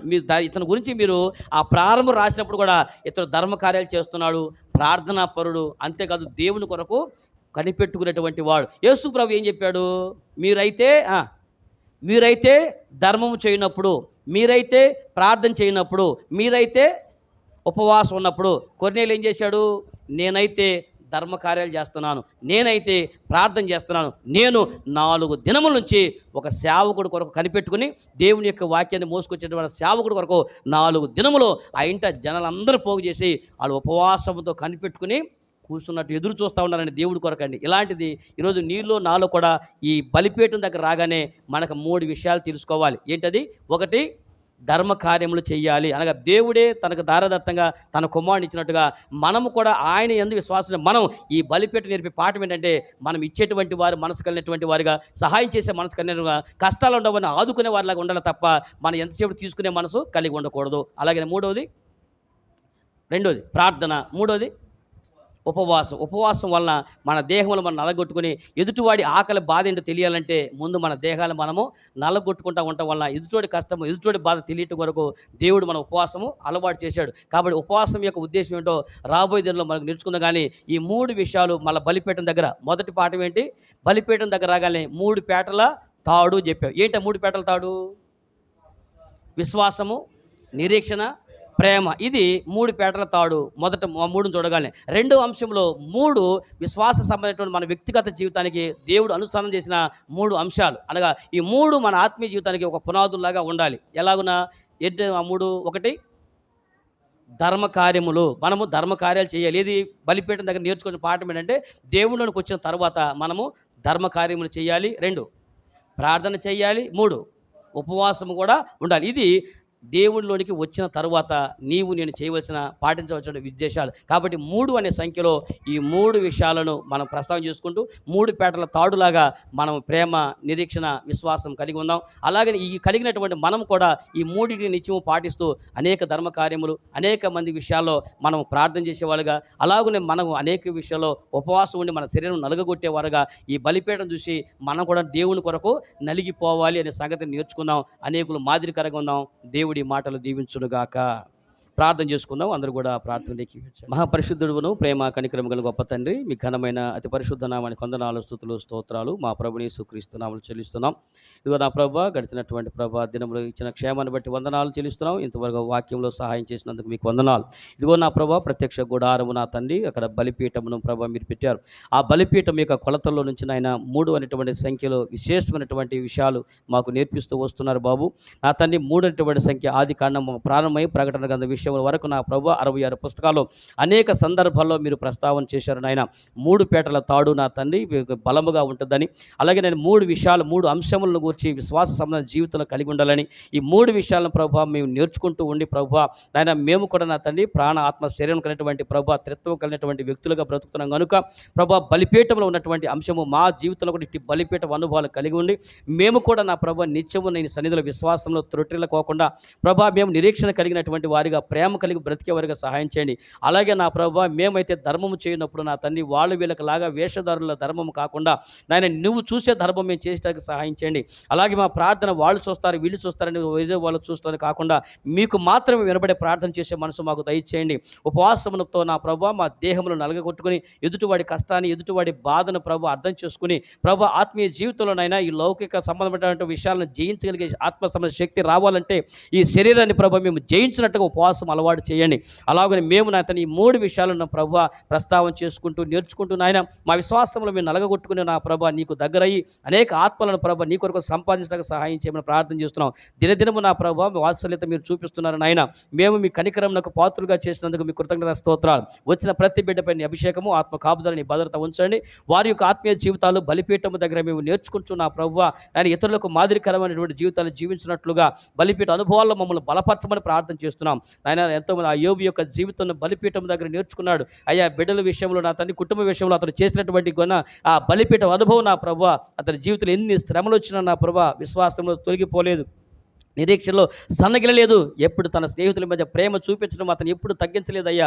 కాబట్టి నా ప్రభు అలాంటి బలిపీఠం దగ్గర నేర్చుకున్నటువంటి అది కూడా మేము నేర్చుకున్నట్టుగా సహాయం చేయండి. పరిస్థితులు ప్రతికూలంగా మారిన రాబెట్టుబడి జీవితాల్లో ఎలాంటి పరిస్థితులు వచ్చినా నాయన మా విశ్వాసము త్రొట్టిల్లకుండా నాయన బలమైనటువంటి బండ మీద వేయబడినటువంటి ఇంటి వలె మా పునాదులు స్థిరముగా ఉండగా సహాయం చేయండి. అలాగే నా తన విశ్వాస యాత్రలు నా తండ్రి వెనుకరిగినటువంటి పోరాటంలో నాయన సాగిపోవటకు సహాయం చేయమని ప్రార్థన చేస్తున్నాం. వచ్చిన బిడ్డలపై అభిషేకం ఉంచండి, ఆత్మ కాపుదలను నడిపించండి. మరొక వారం ప్రభా అతను ఈ నెలంతా మీరు కాపుదలు ఇచ్చారు. మరొక నెలలోకి మేము అడుగు పెట్టడానికి మీరు సహాయం చేసి ఆ నెలంతటిని కూడా రాబోయే సంవత్సర కాలం అంతా కూడా మీ సన్నిధిలో అనేకులకు నా ప్రభు ఈ రీతిగా మిమ్మల్ని ప్రకటిస్తూ మిమ్మల్ని కొనియాడుతూ నా తండ్రి మీ దగ్గర బంధంతో మేము నిలబడేటువంటి భాగ్యం మాకు అనుగ్రహించి ఈ 3 పేటల బంధాన్ని నా తండ్రి స్థిరపరిచి బలపరిచి అది మా జీవితంలో ఆశీర్వాదకరంగా మార్చి మీరు మహిమ పొందుకొనమని యేసయ్య పరిశుద్ధ నామములో అడుగుతున్నాను మా పరలోకపు తండ్రి. ఆమేన్. మన తండ్రి అయిన దేవుని ప్రేమ, మన ప్రభువైన యేసుక్రీస్తు కృప, పరిశుద్ధాత్మని కలిగిన సహవాసము చేరుకుని మనకి మన కుటుంబాలకి భూలోకమందు విస్తరించిన సకల పరిశుద్ధులకును సదాకాలం తోడేండి సహాయం చేస్తూ నడిపించును గాక.